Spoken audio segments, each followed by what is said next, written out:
Bien, hermanos, que el Señor les bendiga en esta mañana, tarde ya casi. Sean todos bienvenidos. Damos gracias al Señor por este día especial que Él nos concede, poder reunirnos y poder gozarnos en Él. ¿Sí? Vamos a continuar este día con la exposición del Evangelio de Mateo en el capítulo 24, que iniciamos la semana antepasada. Estamos analizando, como hemos visto, el quinto sermón del Señor Jesucristo expresado en el Evangelio de Mateo. Y pues es un sermón muy largo, muy extenso. Creo que es el sermón más extenso que Él narra en este Evangelio. Entonces vamos a continuar en este día del versículo 9 al versículo 14. La semana pasada iniciamos esta exposición con el versículo 4, en el cual el Señor da algunas advertencias acerca de las señales que implicarán su regreso, cosas que sucederán antes de que Él regrese. ¿Sí? Voy a leer un versículo que está en 1 Corintios, capítulo 10, versículo 32, el cual dice: no seáis tropiezo ni a judíos, ni a gentiles, ni a la iglesia de Dios. Con esto lo que quiero decir es que el Señor identifica tres grupos de personas o tres tipos de personas, los cuales unos son los judíos. El Señor tiene un trato especial con ellos, algo muy especial con ellos. El otro grupo son los gentiles, también tiene un trato especial con los gentiles. Y el tercer grupo es la iglesia. La iglesia está compuesta por judíos y por gentiles. Y también Dios tiene un trato especial con la iglesia. Sí, y dicho esto, pues vamos a iniciar la exposición de este día en el versículo 9. Antes vamos a estar orando para que sea el Señor el que nos dirija en esta mañana. Padre Celestial, Señor, te alabamos en este día, te damos gracias por tu misericordia, por tu fidelidad y tu amor, Señor. Gracias por la paciencia que nos tienes, Señor, que muestras cada día tu amor y tu gracia sobre nuestras vidas, Señor, y a pesar de que somos rebeldes, de que somos pecadores, tú permaneces fiel, siempre fiel, Señor, a tu obra, a tus hijos, Padre, y en este caso, Señor, hacia nuestras vidas, Padre. Te agradecemos, Señor, el privilegio que nos das de poder ser llamados tus hijos, Padre, y poder tener estas bendiciones que tú das, Padre, de manera especial. En el nombre precioso de Jesucristo, te damos gracias. Amén. Muy bien. Seguimos entonces con el tema de la exposición, que son las profecías del Rey. Estas profecías el Señor las está expresando en el Monte de los Olivos a los discípulos, y parte de unas preguntas que los discípulos le hacen en el versículo 3. Dice: estando él sentado en el Monte de los Olivos, los discípulos se le acercaron aparte, es decir, en privado, diciendo: dinos, ¿cuándo serán estas cosas? ¿Y qué señal habrá de tu venida y del fin del siglo? Como vemos en la pregunta que le están haciendo, nosotros la estamos dividiendo en tres preguntas. La primera pregunta sobre ¿cuándo serán estas cosas? La podemos relacionar con la profecía que el Señor Jesucristo ha expresado acerca de la destrucción del templo. Profecía que se cumplió aproximadamente en el año 70. Cuando el Señor expresa esta profecía, para ellos es un futuro en ese momento. Para nosotros está en parte de la historia. Si hablamos de que hay una era, entonces, para el creyente, que es la era de la iglesia, cuando el Señor establece su iglesia y a su regreso. Ese es un tiempo, es una etapa.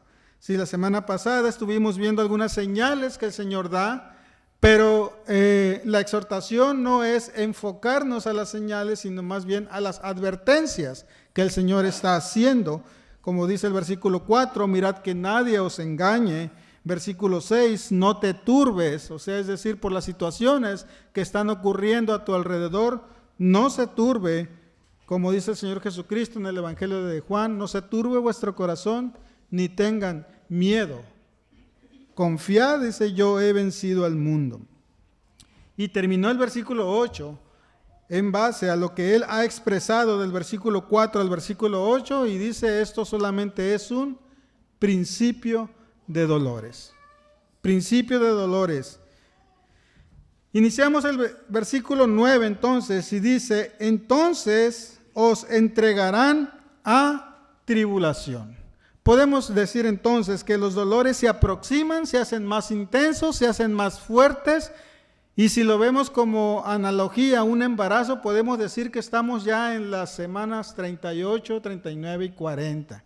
¿Sí? Trabajo en un hospital y por eso sé. Sí, entonces estamos en esas semanas, las últimas semanas de gestación de un embarazo, aproximadamente entre la 38, semana 40 y por ahí a veces semana 42, ya estamos diciendo que es un embarazo ya maduro. Entonces podemos... en base a eso, decir que en el versículo 9 el Señor está anunciando, dice, ya los dolores más fuertes. Las primeras señales son principios de dolores, pero ahora en el versículo 9 podemos catalogarla como una etapa que se aproxima entonces el final, se aproxima ya un alumbramiento final. Versículo 9 dice, entonces os entregarán a tribulación. Aquí el Señor ya está profetizando la tribulación para los tiempos finales, basándose también en Daniel capítulo 9, verso 27, hablando de la última semana. Podemos decir entonces que de aquí en adelante empieza lo que es la última semana, catalogado como 7 años, los últimos 7 años, que habla también Apocalipsis. Y dice, entonces os entregarán a tribulación. Es como si el Señor estuviera expresando, inicia la tribulación. Y la vamos a dividir nosotros en 2 etapas. Primero, lo que es la tribulación, y la semana, en 15 días, estaremos viendo la intensidad de la tribulación. Entonces vamos a estar dividiendo esta parte en 2. Con la ayuda del Señor estaremos viendo los versículos 9 al 14 y regresando después del evento de aniversario, estaremos viendo el versículo 15 al versículo 20. Entonces estamos ya entrando a lo que es la tribulación, el Señor profetizando esto a los discípulos. ¿A qué tribulación se refiere? Y no se refiere a la tribulación que cada creyente está presenciando en este momento. Como dice el Señor Jesucristo, confiad en mí, yo he vencido al mundo. No se refiere a las tribulaciones circunstanciales que como creyentes estamos padeciendo, sino más bien a otro tipo de tribulación. En Juan capítulo 16, versículo 33, Él expresa las palabras diciendo, estas cosas os he hablado para que en mí tengáis paz. En el mundo tendréis aflicción, pero confiad. Yo he vencido al mundo. ¿Sí? Las tribulaciones que nosotros estamos presenciando en este momento como creyentes, como iglesia, no se compara a la tribulación que el Señor está expresando en el versículo 9, cuando Él dice, entonces os entregarán a tribulación. Esta profecía, dependiendo de diferentes situaciones doctrinales que muchas iglesias practican, podemos nosotros expresar que no tiene que ver con la iglesia en este tiempo, sino con el periodo de 7 años que anteceden la venida del Señor Jesucristo. Dice, entonces entregarán a tribulación. ¿Quién hará esto? ¿Quién entregará a tribulación? Podemos referirnos entonces a creyentes, principalmente de Israel, que no acepten el pacto del anticristo del cual habla Daniel capítulo 9 versículo 27. Será un ataque fuerte de Satanás contra los creyentes en la mitad del tiempo de tribulación. Satanás vendrá con fuerza, con intensidad, con mucho odio hacia los creyentes en ese tiempo, a la mitad del tiempo de tribulación. ¿Sí? Vendrá con mucha fuerza, con mucha ira contra los que han reconocido a Cristo como el verdadero Mesías. Lo podemos ver en Apocalipsis capítulo 12, versículo 12. que dice: por lo cual alegraos cielos y los que moráis en ellos. Ay de los moradores de la tierra y del mar, porque el diablo ha descendido a vosotros con gran ira, sabiendo que tiene poco tiempo. ¿Sí? Satanás reconoce entonces que le queda poco tiempo y descarga su ira. Su ira se hace intensa contra el pueblo de Dios. El propósito o la intención que tiene es destruir al remanente fiel, del cual habla Apocalipsis 12:17, por lo cual será un tiempo de angustia, ya que el anticristo y sus ejércitos habrán ocupado para este tiempo la tierra de Israel y estarán prácticamente en el poder, lo vamos a decir de esta manera, declarándose él mismo como un Mesías. Dice Mateo 24, versículo 15, dice: por tanto, cuando veáis en el lugar santo la abominación desoladora de que habló el profeta Daniel, el que entienda, el que lea, que entienda. Entonces a ese tiempo se está refiriendo, ¿sí? Cuando el anticristo llega y se hace presente en la vida de Israel y toma el trono y toma el poder, y ahí viene un caos a través del mundo, porque las naciones se unirán con él en los primeros 3 años y medio, porque viene con una aparente paz. Hablamos de eso la semana pasada, una paz ficticia, una paz momentánea, cuando el trasfondo real es otro. ¿Sí? Entonces, él viene con el deseo de destruir a un remanente fiel, a un remanente que no se doblega ante él, que no adoran en ese tiempo a lo que es la bestia, la imagen de la bestia, ni aceptan tampoco la marca de la bestia. Viene con ira, desatando sobre este grupo de creyentes. Daniel capítulo 12, versículo 11. Daniel está profetizando precisamente este tiempo. Y dice: y desde el tiempo que sea quitado el continuo sacrificio hasta la abominación desoladora, habrá 1290 días.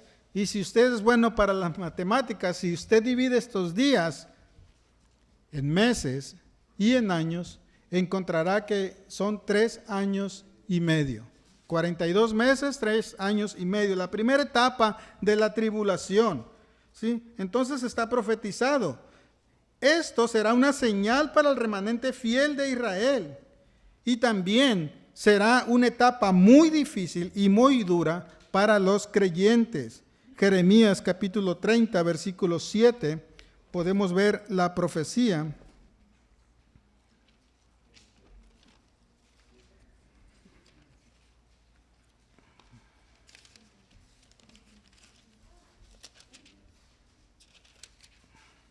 Dice: cuán grande es aquel día, tanto que no hay otro semejante a él.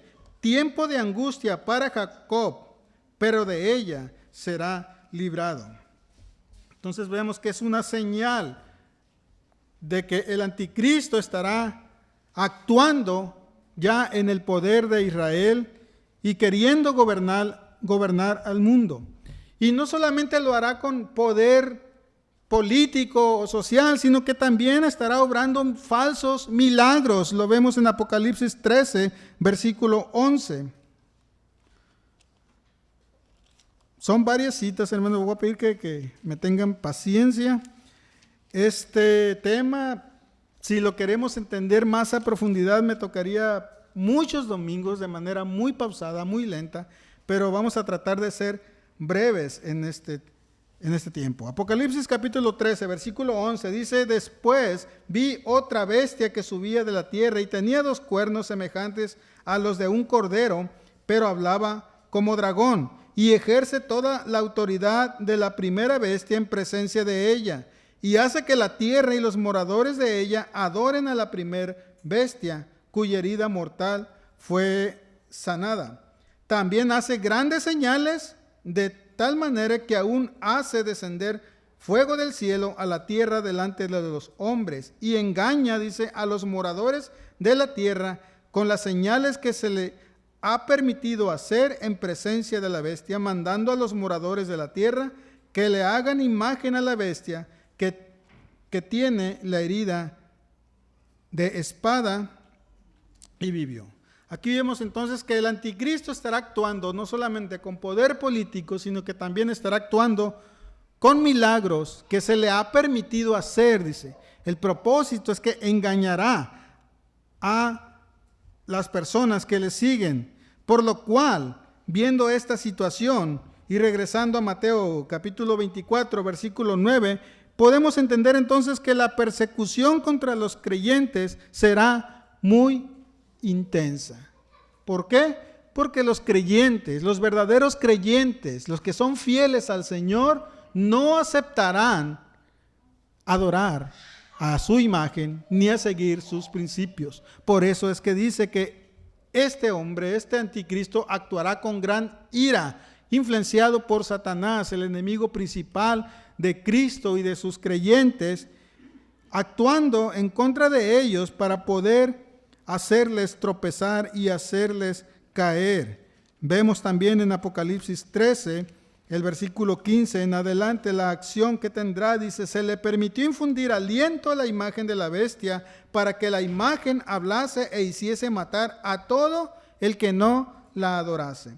Y hacía que a todos, pequeños y grandes, ricos y pobres, libres y esclavos, se les pusiese una marca en la mano derecha o en la frente, y que ninguno pudiese comprar ni vender, sino el que tuviese la marca o el nombre de la bestia o el número de su nombre.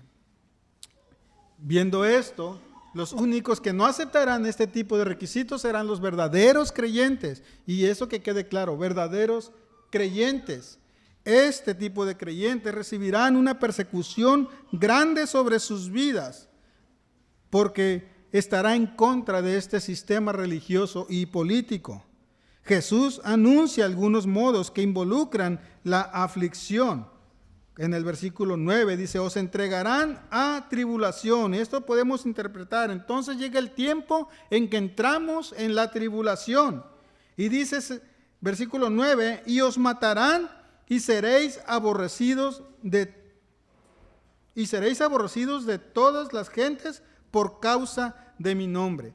Cuando nosotros vemos aquí en la escritura la palabra seréis aborrecidos, literalmente lo que podemos entender y captar es que seremos odiados por todas las gentes. Habrá una persecución grande, habrá un odio tremendo sobre los creyentes por la razón de seguir a Cristo, como dice el versículo 9. Seréis aborrecidos de todas las gentes por causa de mi nombre.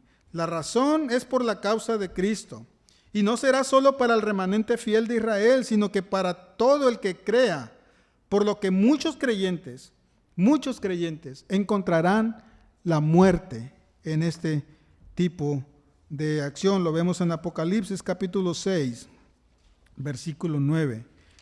Si usted tiene un separador, por favor tenga Apocalipsis y tenga Mateo, porque voy a estar yendo mucho a Apocalipsis. ¿Sí?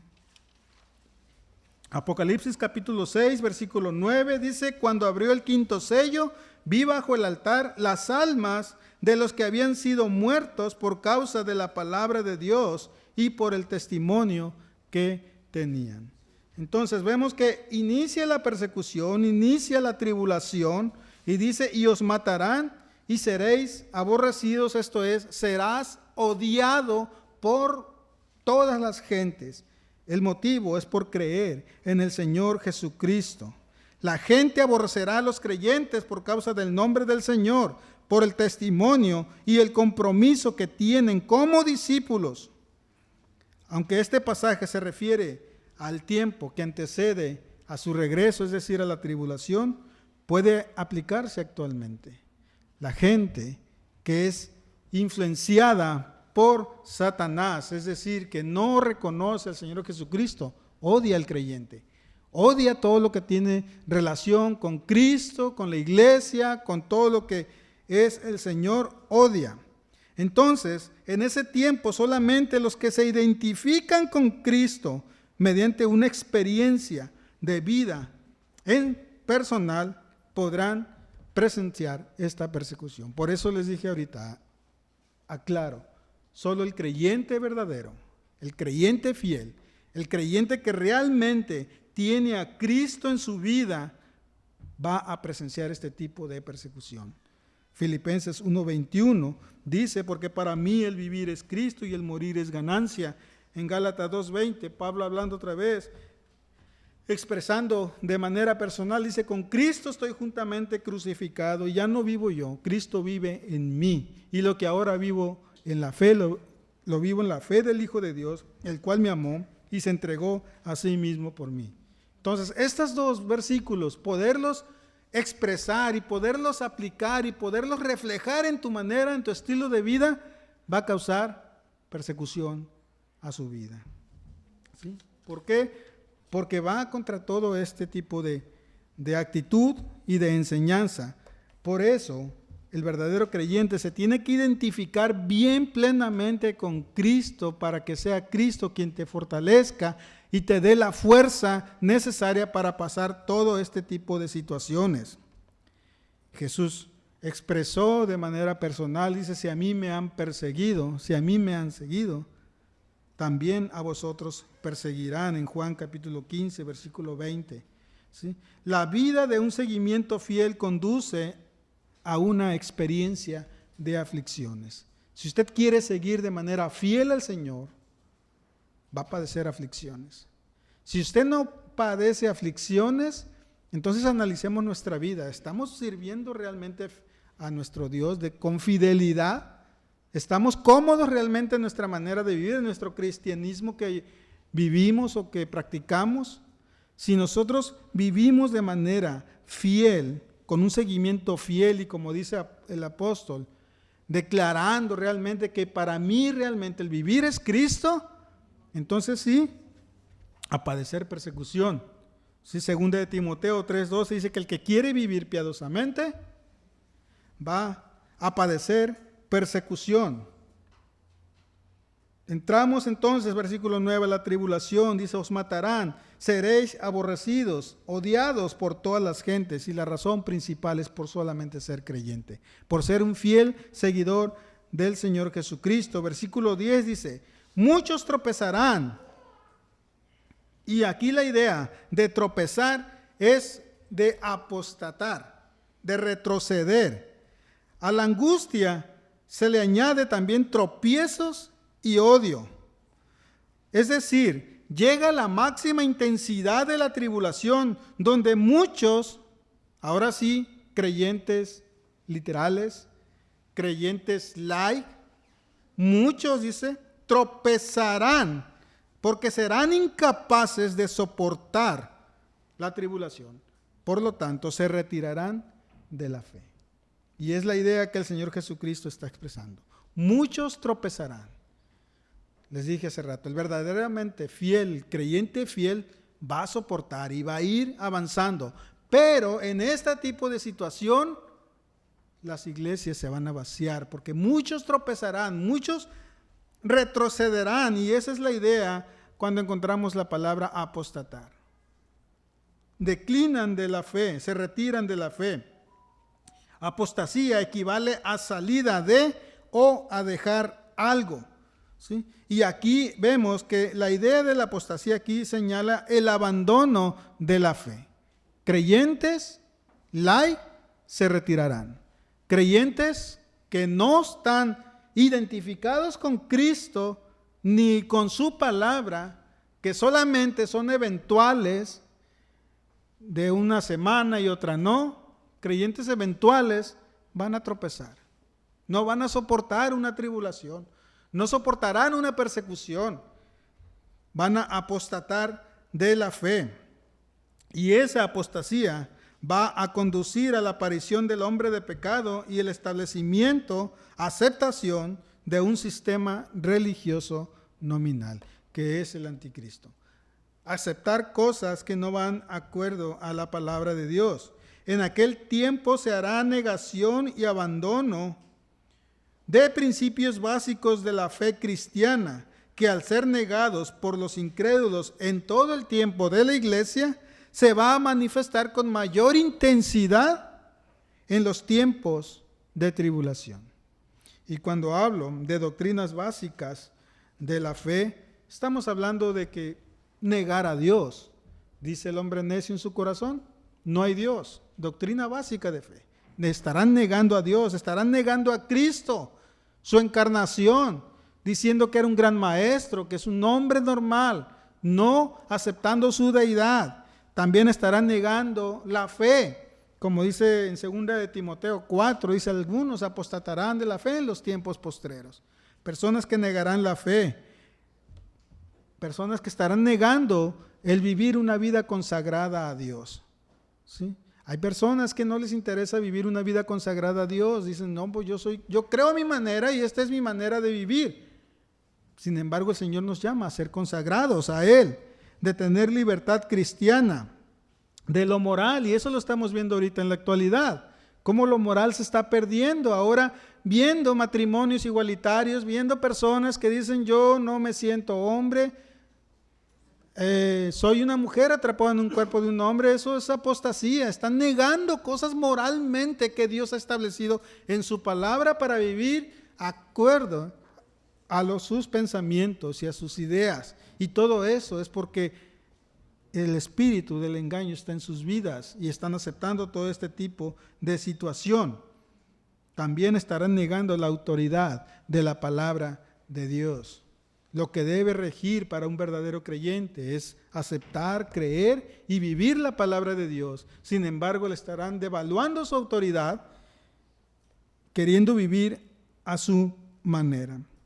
La apostasía tiene que ver con falsos profesantes que retroceden, y eso va a provocar inseguridad y persecución. Como dice, muchos tropezarán.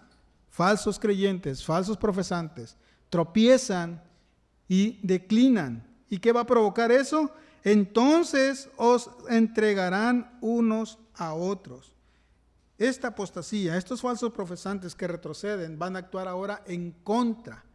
No solamente se van a retirar y decir, no, yo ya no me identifico, sino que ahora en vez de decir no me identifico, ahora van a atacar, van a venir sobre los que realmente se identifican con Cristo. Y es lo que dice el versículo 10.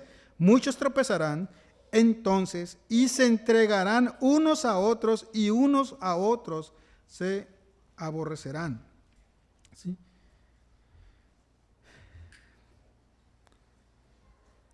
Viene entonces una inseguridad y una persecución. ¿Por qué? Porque los que abandonan la fe suelen ahora convertirse en perseguidores de los fieles creyentes.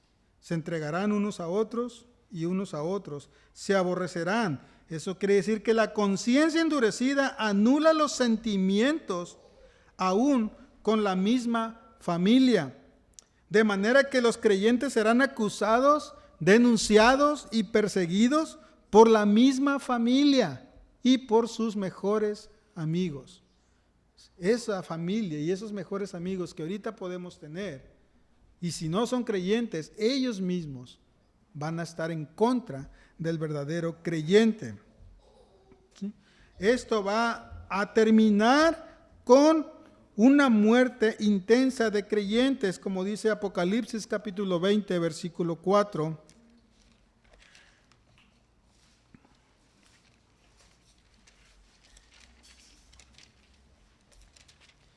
Dice, y vi tronos y se sentaron sobre ellos los que recibieron facultad de juzgar, y vi las almas de los decapitados por causa del testimonio de Jesús y por la palabra de Dios, los que no habían adorado a la bestia ni a su imagen, y que no recibieron la marca en sus frentes ni en sus manos, y vivieron y reinaron con Cristo 1000 años.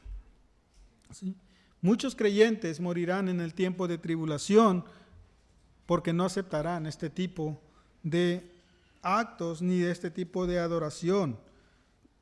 El Señor está anticipando que todo esto vendrá, que todo esto viene a la vida de los creyentes. Versículo 11, y muchos falsos profetas, dice, se levantarán y engañarán. Advierte el Señor Jesucristo de este tipo de personajes que vendrán a la vida de los creyentes. Falsos profetas que vienen con el propósito de engañar. Pablo está advirtiendo también la misma situación en Romanos capítulo 16, versículo 17, cuando dice: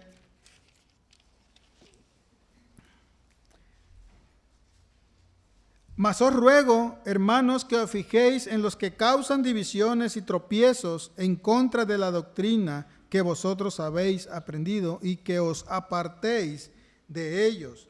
Pedro también está haciendo una misma advertencia en 2 de Pedro capítulo 2, versículo 1, y dice: pero hubo también falsos profetas entre el pueblo, como habrá entre vosotros falsos maestros, que introducirán encubiertamente herejías destructoras, y aún negarán al Señor que los rescató, atrayendo sobre sí mismos destrucción repentinas. Aquí vemos cómo el Señor habla a través de Pedro en inspiración, y dice que habrá falsos profetas entre el pueblo. ¿A qué pueblo se refiere?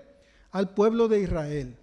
Recordemos que Israel sigue esperando un Mesías, sigue esperando el ungido, y por eso vendrán falsos profetas contra ellos, y a muchos engañarán.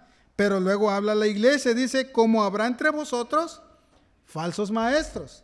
O sea, al pueblo de Israel, falsos profetas, y a la iglesia, falsos maestros, que vendrán con enseñanzas fuera de la voluntad del Señor, y tratando de engañar a muchos para que retrocedan. Por eso dice el Evangelio de Mateo, dice: cuando se presenten, dice, falsos profetas se levantarán y engañarán a muchos. ¿Sí? Generalmente quien engaña y causa tropiezo es una persona que se opone totalmente a la doctrina de Cristo. ¿Sí? Es una persona que se opone totalmente a la doctrina de Cristo y a las doctrinas básicas que hemos hablado hace un momento. 2 de Corintios 11:13, hablando precisamente de los falsos, de los que engañan, dice: estos son falsos apóstoles, obreros fraudulentos, que se disfrazan como apóstoles de Cristo. Y eso se presentará con mayor intensidad en el tiempo de tribulación, como lo podemos ver ahorita en estos tiempos. Falsos apóstoles, que se nombran apóstoles, pero son falsos. No le crean. No hay apóstoles en este tiempo. Sí, Efesios 4:14 dice que emplearán con astucia las artimañas del error. ¿Para qué? Para hacer caer. Para hacer, como dice el Señor Jesucristo, para hacer de tropiezo. Y muchos, dice, tropezarán. Muchos falsos profetas se levantarán y engañarán a muchos. Por lo tanto, los que son engañados no son los creyentes fieles, sino los que no son regenerados, los que no han nacido. Ellos son los que serán engañados. Por eso dice el Señor: muchos serán engañados, engañarán a muchos. Así es que esto es una alerta para nosotros, si somos fieles creyentes o no somos. Porque si no somos fieles creyentes, entonces estamos en el grupo de los muchos que serán engañados. ¿Sí? Pero vea conmigo Marcos capítulo 13, versículo 22.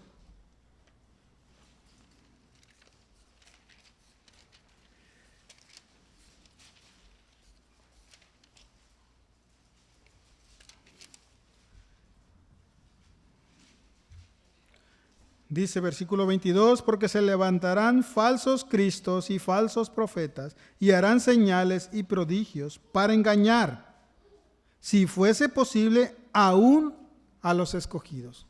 Aquí no está diciendo que los escogidos serán engañados, sino que dice para engañar, si fuese posible, a los escogidos. ¿Por qué habla de esa manera? Porque no es posible engañar a los escogidos. Los escogidos son protegidos por Dios.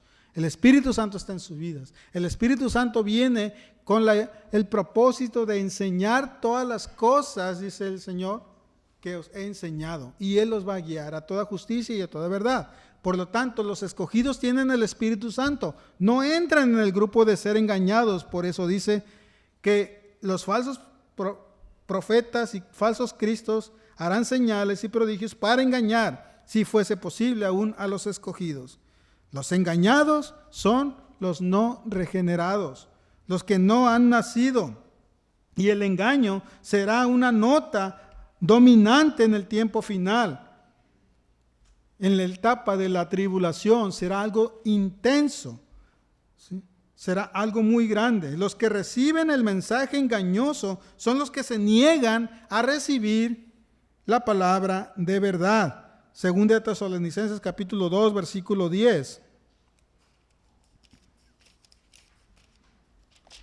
Dice: y con todo engaño de iniquidad para los que se pierden, por cuanto no reciben el amor de la verdad para ser salvos. Por esto Dios les envía un poder engañoso para que crean la mentira, a fin de que sean condenados todos los que no creyeron a la verdad, sino que se complacieron en la injusticia.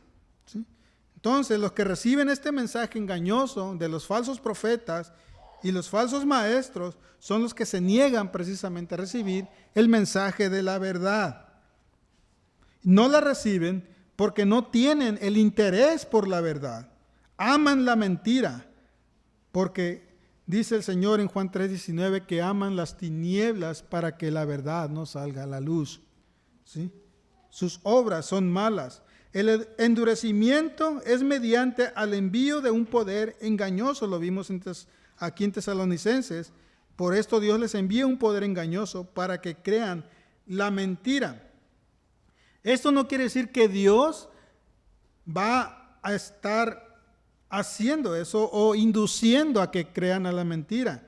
No es eso lo que está diciendo, que simplemente Dios no va a actuar con ellos, no les va a tocar, los va a dejar en sus propios delitos y pecados, y este tipo de personas creerán precisamente la mentira y no aceptarán la verdad.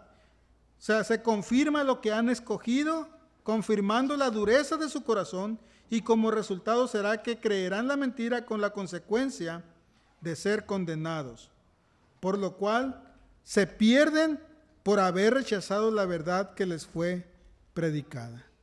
Puede ver eso en Juan capítulo 3, versículo 17 al 21. Ellos mismos la han elegido por su rebeldía. Tiempo de tribulación, tiempo que la iglesia no va a presenciar.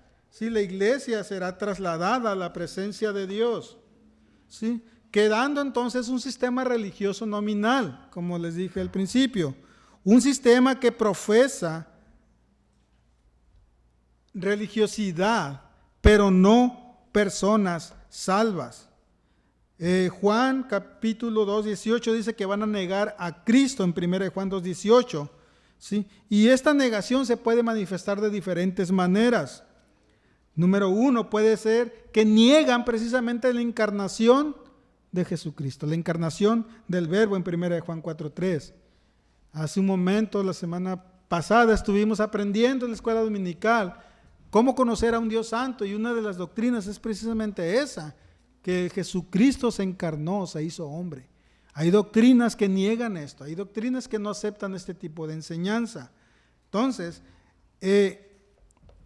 el número 2, van a cuestionar también el regreso del Señor Jesucristo, como dice 2 de Pedro 3, versículo 3 al 4, en el cual dice: tanto tiempo han estado hablando de la venida del Señor, ¿y dónde ha aparecido? Eso es mentira, eso es falso, pero es parte de la doctrina engañosa que el diablo ha metido. 2 de Pedro capítulo 3, versículo 3 y 4, dice: sabiendo primero esto, que en los postreros días vendrán burladores, andando según sus propias concupiscencias, y diciendo: ¿dónde está la promesa de su advenimiento? Esto es, de su venida. Porque desde el día en que los padres durmieron, todas las cosas permanecen así como desde el principio de la creación. Doctrinas fundamentales estarán siendo negadas y estarán siendo introducidas en personas para que crean precisamente la mentira. Recordemos, hay un poder engañoso que está actuando y está tergiversando todas las cosas, ¿sí?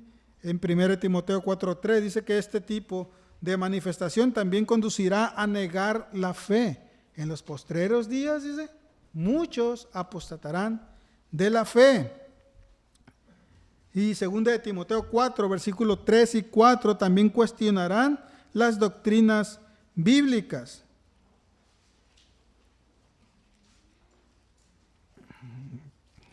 Segunda de Timoteo 4, versículos 3 y 4 dice, porque vendrá tiempo cuando no sufrirán la sana doctrina, sino que teniendo comezón de oír, se amontonarán maestros conforme a sus propias concupiscencias y apartarán de la verdad el oído y se volverán a las fábulas. Y esto es consecuencia del incremento del pecado y de las prácticas. Y esto llevará a negar todo lo que tenga que ver con llevar una vida consagrada a Dios. Y será un desprecio total por la moral también, como lo hemos visto. Por lo cual, en estos tiempos de tribulación, la situación será totalmente caótico. Va a ser difícil mantenerse, va a ser difícil sostenerse. Solamente el que ha nacido de nuevo podrá soportar y podrá avanzar cada peldaño que se presenta a su vida. Recuerde, el falso creyente retrocederá, tropezará, a lo mejor con la primer tribulación que venga a su vida va a decir, no, yo no soy de aquí, y vámonos. Pero el verdadero creyente irá avanzando peldaños hacia el reino celestial. La situación será muy difícil en los tiempos de tribulación y lo que el Señor les está diciendo en los versículos del capítulo 24 de Mateo. Muchos falsos profetas se levantarán y engañarán a muchos. Versículo 12. Y por haberse multiplicado la maldad, el amor de muchos se enfriará. Por haberse multiplicado la maldad, el amor de muchos se enfriará. De aquí podemos sacar un principio. Al aumento del mal, disminuye el amor.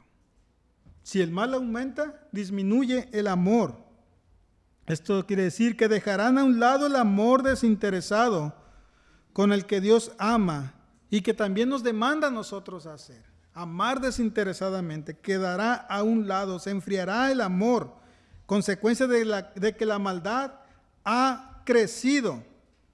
Y esto tiene que ver con incrédulos que no han nacido o que son falsos creyentes. ¿Por qué? Porque el amor se manifiesta en los que tienen fe. Los que tienen fe, ahí se manifiesta el amor. Gálatas capítulo 5, versículo 6.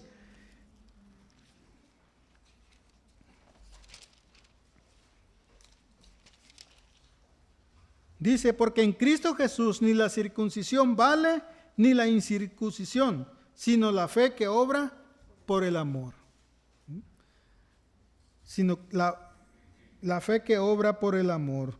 Iniciando les leí un versículo en el cual el Señor identifica 3 tipos de personas, y aquí lo volvemos a ver: la circuncisión e incircuncisión, es decir, judíos o gentiles. Ni eso vale. Lo que vale es el amor, y los que verdaderamente aman, los que tienen la fe para amar, son los creyentes que son introducidos en una iglesia. Como dice Hechos capítulo 2, el Señor añade a la iglesia cada día los que van a ser salvos. Entonces ellos se identifican con el amor, ¿sí? Pero en un tiempo de tribulación, en un tiempo de agonía, y en estos tiempos finales a los que el Señor les está profetizando, dice Lucas 18, versículo 8, que cuando el Hijo del Hombre venga, se hace una pregunta: ¿hallará fe en la tierra? ¿Hallará fe en la tierra? Esto quiere decir que la fe va a estar escasa. ¿Por qué?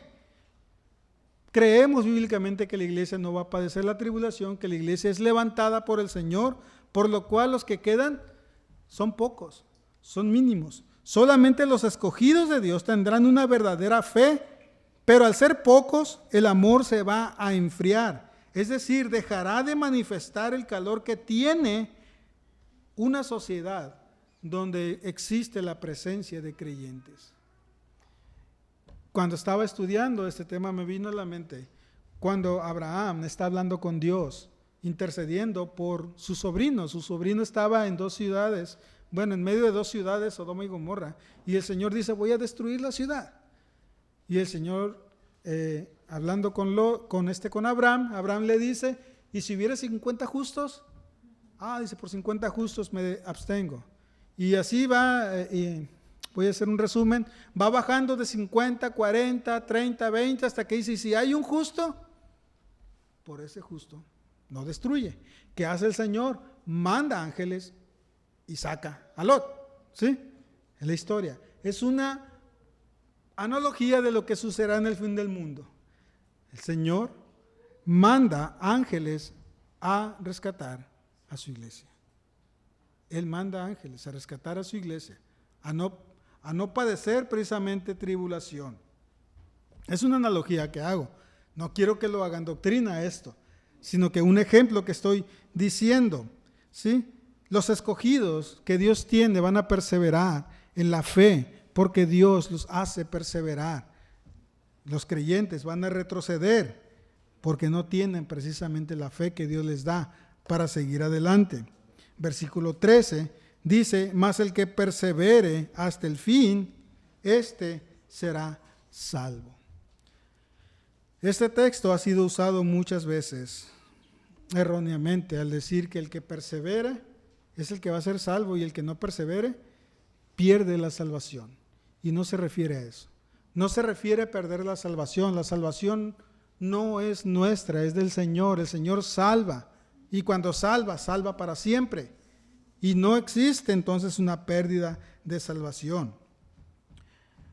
Sino que lo que dice que es por la perseverancia en la fidelidad de Dios, sin retroceder, es que mantendrá su amor a Dios.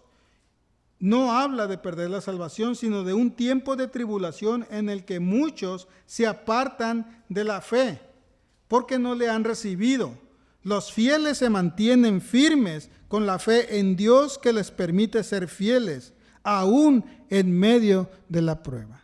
Y el Señor dice, el que persevere será salvo. ¿De qué? De la tribulación. Pasará la tribulación. En la etapa de tribulación muchos creyentes van a morir, pero no quiere decir que todos los creyentes van a morir, ¿sí? Recordemos que son 7 años de tribulación y tribulación intensa. Habrá creyentes que perseverando en el Señor podrán pasar esa etapa. Después de los 7 años viene el Señor y el Señor los va a liberar, ¿sí? Entonces el que persevere será salvo de la tribulación, ¿sí?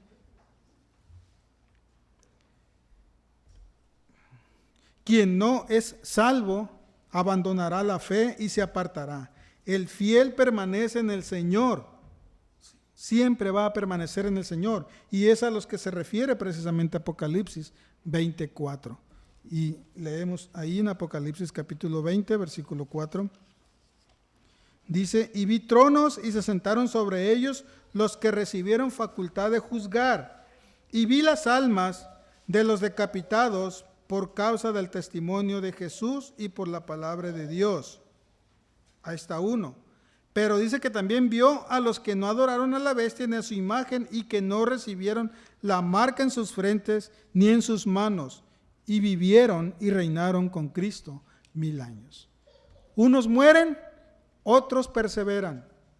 No les alcanza la muerte o no mueren en esa etapa, sino que pueden pasar la parte de la tribulación y pueden reinar con Cristo los 1000 años que Él viene a reinar, ¿sí? Entonces, cuando habla de perseverar hasta el fin y ser salvo, no es de salvación eterna, sino de pasar la prueba, la tribulación, soportar, aguantar en la fe y pasar esa prueba con gozo. Versículo 14 dice, y será predicado este evangelio del reino en todo el mundo para testimonio a las naciones. Si usted va a escuchar entonces que la palabra habla del evangelio del reino, que habla del evangelio de la gracia, es la misma idea. El evangelio del Señor Jesucristo. La base es la gracia que el Señor tiene para salvar. Y el instrumento es el mismo instrumento, la fe. Y eso lo dice en Efesios capítulo 2, versículos 8. Sí. durante la tribulación muchos gentiles serán salvos también, dice Isaías capítulo 2, versículo 2. Habrá el mensaje expuesto de la palabra y traerá salvación a muchas gentes, aún en tiempos de tribulación. Y si he dicho hace rato que la iglesia no estará presente, que la iglesia será arrebatada por el Señor, entonces ¿quién va a predicar? Y esa es una pregunta. ¿Quién va a predicar? Los 144,000. Tienen un propósito los 144,000. Al ser preparados por el Señor, serán los que recibirán la comisión de llevar el evangelio a todas las naciones. La iglesia está con Cristo, la iglesia está disfrutando de Él. Pero el Señor tiene este grupo de personas, 144,000, que llevarán el mensaje a todas las naciones. ¿Sí? Ellos recibirán la gran comisión que el Señor les tiene. Recordemos que hay dos etapas. La etapa de la iglesia. La iglesia recibe su gran comisión también en Mateo 28, de llevar el evangelio a todas las naciones. Y tiene el tiempo para que lo haga. La iglesia es recogida por el Señor. Queda la etapa aquí, entonces vienen los 144,000 preparados por el Señor para llevar el evangelio a todas las naciones. Entonces los mensajeros comisionados serán los 144,000 procedentes de Israel, y eso lo podemos ver en Apocalipsis 7, versículos del 1 al 8. ¿Sí? Y al analizar este pasaje podemos ver que será una acción poderosa del Espíritu Santo obrando. La condición será evidente. Los 144,000 irán a predicar el evangelio a todas las naciones. Y si vemos los pasajes de Apocalipsis, vemos que la iglesia es arrebatada, no pasa la tribulación. Entonces aquí habla de los que son salvos en momento de tribulación, un momento después, en el capítulo 7, versículo 3. Y vamos a quedarnos ahí en ese capítulo un rato, sin dejar Mateo.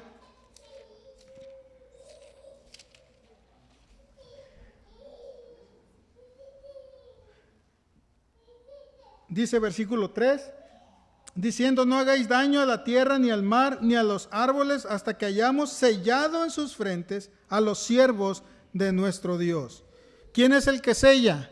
Ahorita lo vimos en la escuela dominical. El Espíritu Santo. El Espíritu Santo va a sellar a las personas que van a ser salvos, siendo expuesto el evangelio. Salen de la tribulación después del arrebatamiento de la iglesia. Son sellados por Dios, dice el versículo 2 del capítulo 7. Vi a otro ángel que subía de donde sale el sol y tenía el sello del Dios vivo. Esto es el Espíritu Santo. Y clamó a gran voz a los 4 ángeles, a quienes se les había dado el poder de hacer daño a la tierra y al mar. También dice que estos hombres que serán salvos son los redimidos de entre los hombres en Apocalipsis capítulo 14, versículo 1 al 4. ¿Sí? Y este remanente de Israel abrirán el camino a la conversión nacional de Israel, el Israel escogido por Dios. Eso lo vemos en Apocalipsis capítulo 14, versículo 4. ¿Sí? Por lo cual serán llamados primicias para Dios y el Cordero. Y en el Apocalipsis capítulo 14, versículo 3, estos redimidos, salvos en tiempo de tribulación, serán asociados con la adoración celestial y con los 24 ancianos. Apocalipsis 14, versículo 2. Entonces aquí podemos ver que el Señor tiene aún preparado para el tiempo final a los que van a ser salvos. En tiempo de tribulación, en tiempo de angustia, el Señor va a obrar en salvación. Estos hombres tendrán la protección divina por la cual nadie podrá impedir que cumplan la comisión de llevar el evangelio a todas las naciones. Aparte de los 144,000 en Apocalipsis, también menciona a 2 testigos que también estarán compartiendo el evangelio, los cuales serán muertos por el anticristo a la mitad de la tribulación. Y también menciona a un ángel que estará anunciando el evangelio por los aires a todas las naciones.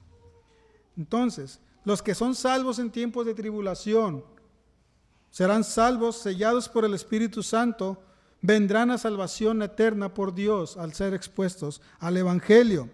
Juan ve a esta multitud procedentes precisamente de la tribulación. Capítulo 7 de Apocalipsis, versículo 9. Dice, después de esto, miré, dice, y he aquí una gran multitud, la cual nadie podía contar, de todas las naciones, tribus y pueblos y lenguas, que estaban delante del trono y en la presencia del Cordero, vestidos de ropas blancas y con palmas en sus manos. A veces interpretamos este texto para decir que son todos los creyentes, pero recordemos que la iglesia es levantada antes de la tribulación, ¿sí? Entonces no se refiere a los creyentes, no se refiere a la iglesia. Versículo 9 lo aclara, versículo 14, perdón. Yo le dije, Señor, tú lo sabes. Versículo 13 para entender, dice, entonces uno de los ancianos habló diciendo, estos que están vestidos de ropas blancas, ¿quiénes son y de dónde han venido? Y dice el versículo 14, yo le dije, Señor, tú lo sabes. Y él me dijo, estos son los que han salido de la gran tribulación y han lavado sus ropas y las han emblanquecido en la sangre del Cordero. Es decir, el mismo evangelio que salva a la iglesia, el mismo evangelio al ser expuesto y trae a la iglesia a los que van a ser salvos, es el mismo evangelio que en tiempos de tribulación al ser expuesto traerá salvación a este tipo de personas. Y por eso dice el versículo 14, han salido de la gran tribulación, han lavado sus ropas y las han emblanquecido en la sangre del Cordero.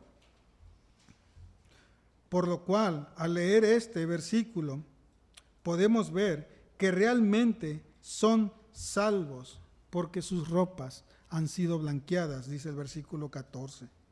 Podemos ver entonces la diferencia entre la iglesia que es salva por gracia, por medio de la fe, y la diferencia entre los que son salvos en la tribulación, ¿sí?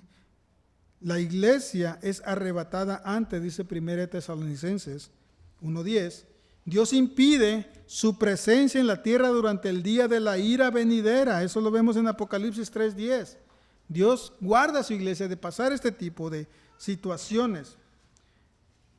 Los salvos en la era de la iglesia aparecen en el trono. Lo vemos en Apocalipsis 3, verso 21, que dice, al que venciere le daré que se siente conmigo en mi trono, así como yo he vencido y me he sentado con mi Padre en su trono. Este es el mensaje para la iglesia. Se siente en el trono del Señor, con Cristo. Entonces los que son salvos en la tribulación, ¿en dónde estarán? Versículo 15 del capítulo 7. Después de que habla de que estos que han salido vienen de la tribulación, han lavado sus ropas y las han emblanquecido con la sangre del Cordero, dice, por esto están delante del trono de Dios y le sirven día y noche en su templo. Aquí vemos las dos posiciones, para la iglesia y para los que son salvos después de la tribulación. Están delante del trono y le sirven en el templo día y noche. ¿Sí? El que está sentado sobre el trono extenderá, dice, su tabernáculo sobre ellos. Para terminar, vemos entonces la base de la salvación es la misma. La base de la salvación es el mismo desde el comienzo de la humanidad hasta ahorita. Es por gracia, mediante la fe, dice Efesios 2:8, ya que sin fe es imposible agradar a Dios o ser aceptos por Dios, dice Hebreos 11:6. ¿Sí? La salvación es posible en base a la sangre del Cordero, como vimos en Apocalipsis. Ellos han lavado sus ropas en la sangre del Cordero, han sido emblanquecidos. Primera de Pedro, capítulo 1, versículo 18.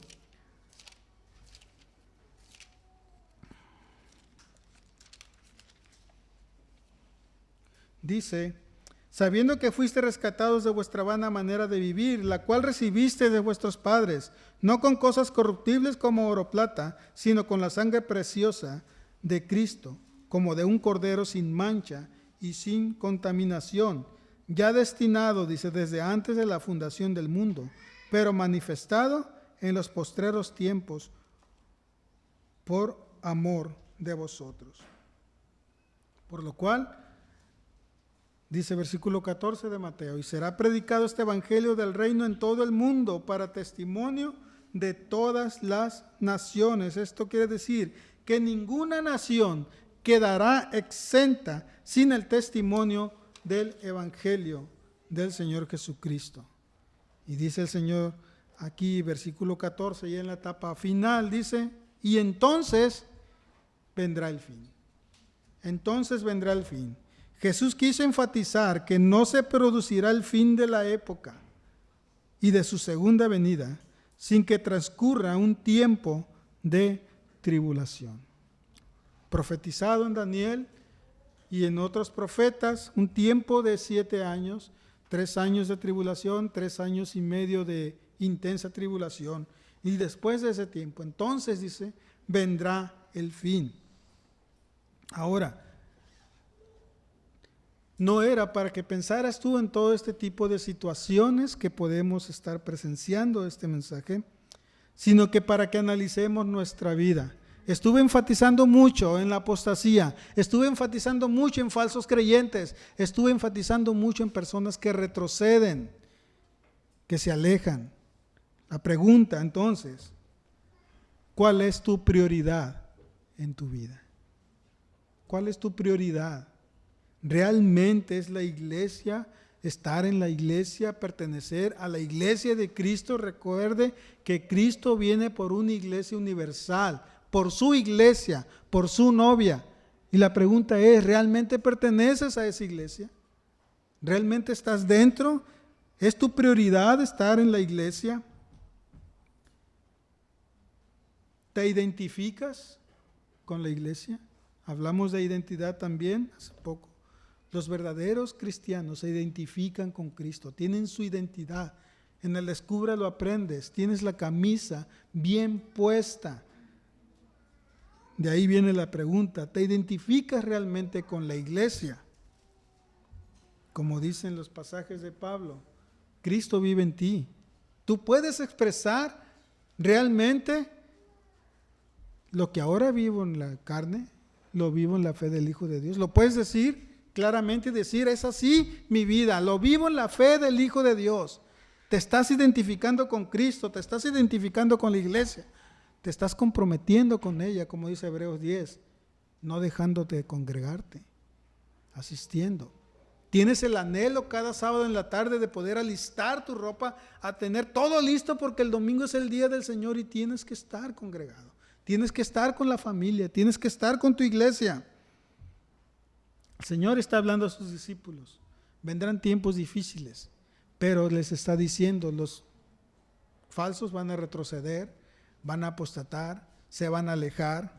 Solamente el que persevere hasta el fin será salvo, y habla de la tribulación. ¿Sí? ¿Estás identificado entonces con Cristo, con su iglesia? Si somos de su iglesia, entonces el Señor nos manda un mandato. Lucas capítulo 21, versículo 36, y terminamos ahí.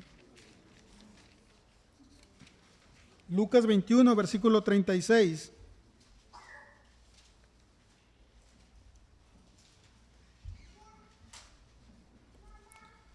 Y esto solamente es para el que realmente se identifique con la iglesia, se identifica con Cristo, anhela en su corazón estar en la presencia del Señor. Entonces el Señor manda esto y dice, velad pues en todo tiempo, orando que seáis tenido por digno de escapar de todas estas cosas que vendrán y de estar en pie delante del Hijo del Hombre. Este es el mandato para creyentes. Y lo recalco, es el mandato para creyentes, creyentes fieles, creyentes que han nacido de nuevo. Velad, orando en todo tiempo, de ser tomado por digno de evitar todas estas cosas. ¿Qué cosas? La tribulación. Recuerde, el Señor viene por su iglesia, viene por su pueblo, para guardarlo y protegerlo de tiempos de tribulación. Entonces, ¿qué nos toca? Velad en todo tiempo y orando para ser tomado por digno de evitar todas estas cosas. Vamos a orar. Padre Celestial, Señor, te damos gracias por tu misericordia y tu amor. Gracias por tu fidelidad, Señor. Gracias porque obras y hablas a nuestras vidas cada día, Señor, y nos proteges. Nos guardas, Señor, y permites que podamos estar ante ti, Señor. Tú eres el que nos da la gracia para perseverar, para sostenernos, Señor, para seguir adelante, Padre. Y en ti, Señor, estamos seguros, sabiendo que un día tú mandarás por nosotros y nos llevarás a tu presencia, Padre. Te damos gracias en este tiempo, en el nombre de Jesucristo. Amén.